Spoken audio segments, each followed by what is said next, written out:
Oh, what am I doing? Um, well, this is part of my therapy, part of my occupational therapy. And after returning from Asia and feeling in a kind of a fairly deep funk, I needed to return to where I could easily embark on my projects and have access to all of my myriad tools. So I walked around after having jet lag and feeling really lousy, and this one is the one that spoke to me. And it's an area where there was eroding ground, and I knew I had to do something at some point, I had made an effort to make it kind of perfectly round, other than for the aperture. And I just went ahead and got some, I sculpted it out and finessed it with a backhoe, and then got some steel, and I'm going to build a dome that's about 19 foot high and 26 foot wide, and we'll use a lot of steel, and it will have an aperture in the top, which it will be in the same proportion as the oculus in the Pantheon in Rome. But I know that sounds kind of hoity-toity, but why not?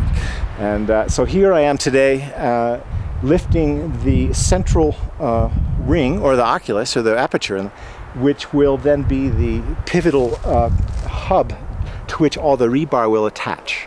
And it's very important, and it's not easy to do. And we're going to lift the first, the main part of it, and then I have to put the two poles in later. But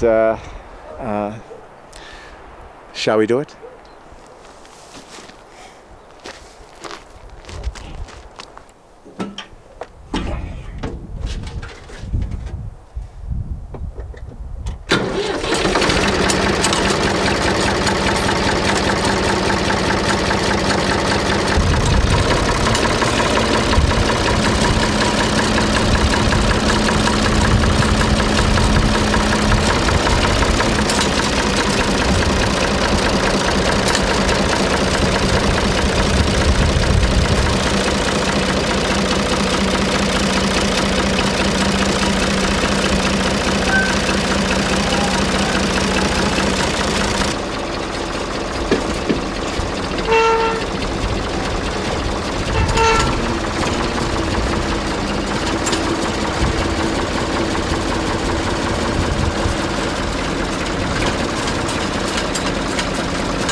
This is the center of the ring, which I need to have hang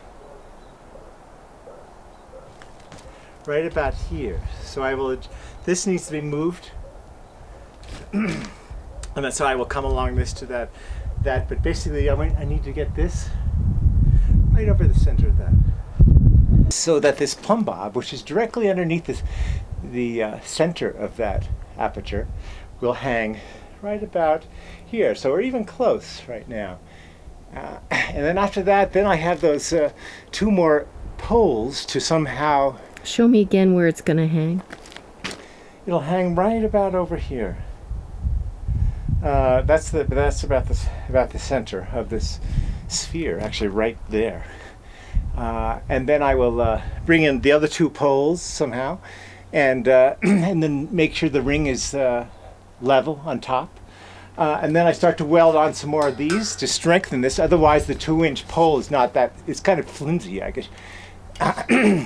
And so it's pretty flimsy right now, so I have to strengthen the whole thing. More poles, more posts, more of these horizontal angle irons welded on. And then I start to connect those rebar up to those spokes up there.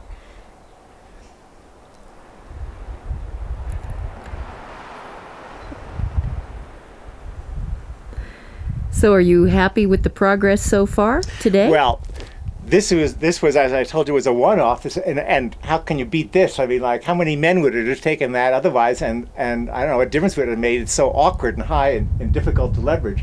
Come along, worked great. Backhoe fine. Didn't scour out. It worked great. They're not using or making this much, but it's called it's rib lath, and 3.4 pounds per piece. And the importance of this one is that because of the weight of the concrete, piling, and especially on top, but also on the sides, it gives me plenty of things to tie off to with my tie wire to the rebar, so that the metal lap doesn't explode and bust out. So this is about 150 pieces, and this will take some time also. Some people call this blood metal, you know, like at Empire, because you are always slicing up your fingers on this stuff. When you cut it, it's so sharp. Bending the rebar. 3/4, number 6.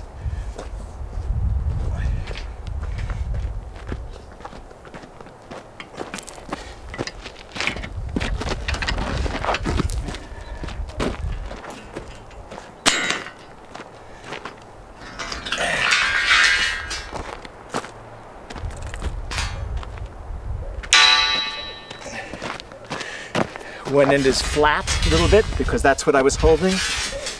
So I do it to get this end.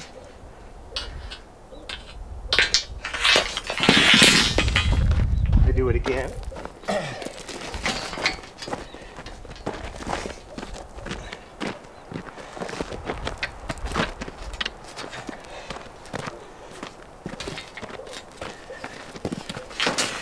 And with the spring back on that, this gives me an exact 13-foot radius curve, which I use both horizontally and vertically.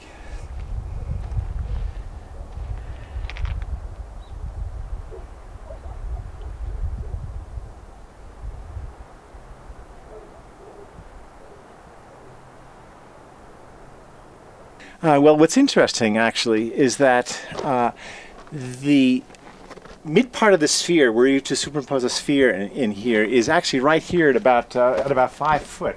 And because I would like this to have, you know, good acoustic properties in case there ever to be music in here, I have the actually center of the sphere is right about where your ears would be. So I'm interested to see how, you know, you can see a curve back in. I'm interested to see how acoustically it performs.